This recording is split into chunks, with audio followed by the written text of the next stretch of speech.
Ayer se dio un encuentro virtual muy relevante, muy interesante, que habla un poquito cómo ha estado modificándose o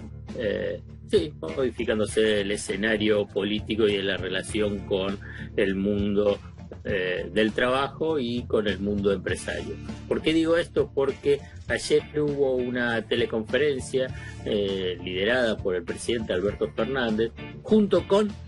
empresarios pymes de diferentes cámaras pymes y de agrupaciones pymes y referentes de gremio, que amplía la de la CGT, porque también estuvo Hugo Yasky como referente de la CTA. Ahí en esa reunión Alberto Fernández destacó la necesidad de construir un país que distribuya de un modo más equilibrado y produzca y no especule, y fue el motivo para presentar los detalles del programa ATP4, mediante el cual el Estado va a pagar por cuarto mes consecutivo parte de los salarios del sector privado, anunciando que el ATP lo extiende hasta fin de año, o sea, hasta diciembre. Obviamente que en cada uno de las versiones de ATP va a haber ajustes de acuerdo a si hay zonas con aislamiento social, otros con distanciamiento social, también la relación con la facturación con respecto a un año anterior, y tratando de focalizar esta ayuda estatal hacia los sectores más críticos, que claramente hoy se encuentra en rubro de turismo, en rubro de gastronomía, y en otros sectores sensibles a los costos de la pandemia. Me pareció interesante este encuentro, teniendo en cuenta la foto de la controvertida foto o el escenario del 9 de julio, la celebración del Día de la Independencia, cuando ahí Alberto Fernández estuvo rodeado con el grupo de los 6, o sea, las cámaras empresarias del establishment, junto con un solo referente sindical que era de la CGT. Ya en su momento mencioné, y lo hablamos acá, y también lo escribí, que era una foto incompleta e insuficiente, ¿no? Y vuelvo a reiterarlo para evitar confusiones: no es que no existe el grupo de los 6 y por consiguiente no hay que tener diálogo, sino que me parece que ampliarla a, por ejemplo, lo que fue la mesa de ayer con las pequeñas y medianas empresas y otras representaciones gremiales, refleja mejor cuál es la realidad económica argentina y además quiénes pueden ser los sujetos económicos relevantes para la recuperación a la salida de la pandemia. Obviamente que en ese escenario de recuperación también, que se le suma a la participación de las pymes, están las cooperativas, están los emprendedores, las empresas recuperadas, las empresas vinculadas a la economía popular. Obviamente que son todos sujetos económicos que tienen que tener su espacio, porque precisamente la pandemia ha mostrado el peor rostro de este funcionamiento del capitalismo, y entonces para reconstruirlo y en función al objetivo oficial, que es un capitalismo más solidario, más equitativo, tienen que estar participando cada uno de estos sujetos económicos. También lo que resultó interesante ayer, después de y me imagino que de diálogos tensos con las cámaras empresariales del establishment, que el grupo de los 6, este grupo del establishment, emitió un comunicado de apoyo a la oferta argentina en la negociación con los acreedores, la primera vez que lo hace de una forma tan enfática en defensa de la Argentina. En otros hubo comunicados que en realidad actuaban como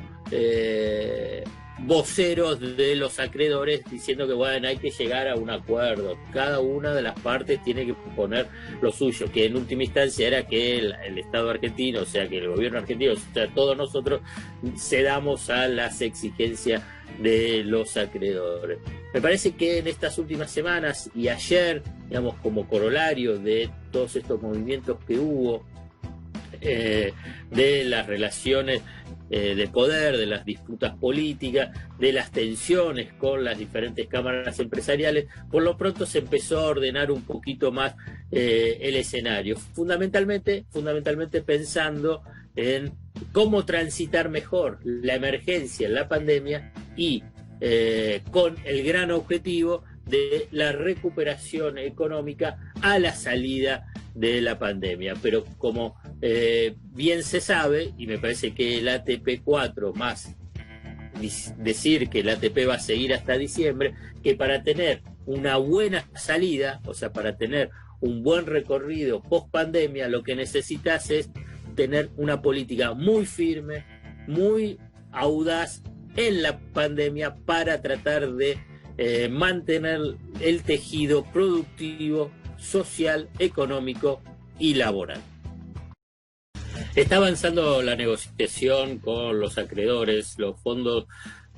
acreedores liderados por BlackRock se unieron, aunque hubo 3 que se desprendieron de uno de esos grupos, pero armaron un esquema de Scrum, donde están todos juntos, incluso un contrato, no sé si formal, informal, pero un convenio donde todos tienen que aceptar o todos tienen que rechazar, como no tienen posibilidad de cortarse solo, según lo que dejan trascender. Pero en última instancia hay diferentes presiones vinculadas para que llegue a un acuerdo y que BlackRock finalmente acepte. Me parece que todo está en una instancia ya política y de política internacional. Se están haciendo algunos ajustes en lo que son los convenios jurídicos y cuestiones técnicas que hacen a cómo definir los momentos de la adhesión, la cantidad de los bonos. La verdad que no tiene sentido precisarlo porque tiene bastante complejidad y no colabora en la comprensión de última instancia del proceso. El gobierno ha reafirmado una y otra vez. El martes en el Consejo de las Américas una videoconferencia de Alberto Fernández con decenas de ejecutivos de multinacionales y de ejecutivos de finanzas, que el esfuerzo financiero llegó a su techo de $53,5 por lámina de 100. Empezó a haber apoyos locales e internacionales a ese límite, con la excepción de la Asociación Empresaria Argentina, que lidera Techin y Clarín, reafirmando una vez más que es la conducción política del bloque de poder económico y que tiene una disputa, enfrentamiento o cuestionamiento a la orientación del gobierno de Alberto Fernández. Lo digo esto porque el Grupo de los 6 ayer, que es de las cámaras del establishment, salió a apoyar la oferta argentina. O sea que el núcleo más duro del establishment es AEA. AEA son los titulares de las grandes corporaciones en Argentina y que, vuelvo a repetir, son conducidas por Héctor Manieto de Clarín, Paolo Roca de Techin, que tuvieron un encuentro también con la conducción de la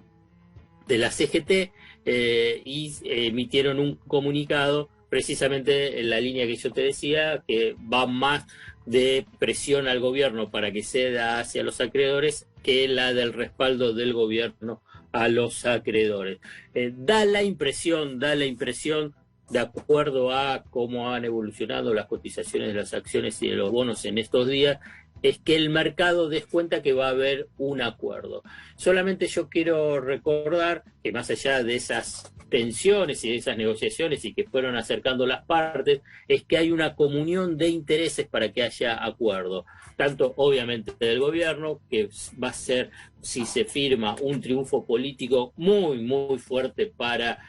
Alberto Fernández, en línea con lo que en su momento fue una gran bandera que mantuvo durante el ciclo del kirchnerismo, que fue el acuerdo que alcanzó Néstor Kirchner para el Fondo Monetario Internacional, para los acreedores e incluso también para las potencias, las potencias económicas, el grupo de los 20. En última instancia hay que seguir esperando en esta tire y afloje de negociaciones en los aspectos jurídicos. El 4 de agosto es la fecha inicial para que se cierre la convocatoria para la adhesión de los acreedores, pero lo más probable es que se extienda hacia el fin de agosto. Para cerrar, hay que tener en cuenta que la negociación de la deuda es difícil, es compleja, porque del otro lado está el principal fondo de inversión mundial, que es BlackRock, que tiene muchísima capacidad extorsiva y de influencia sobre los países y sobre los bonistas.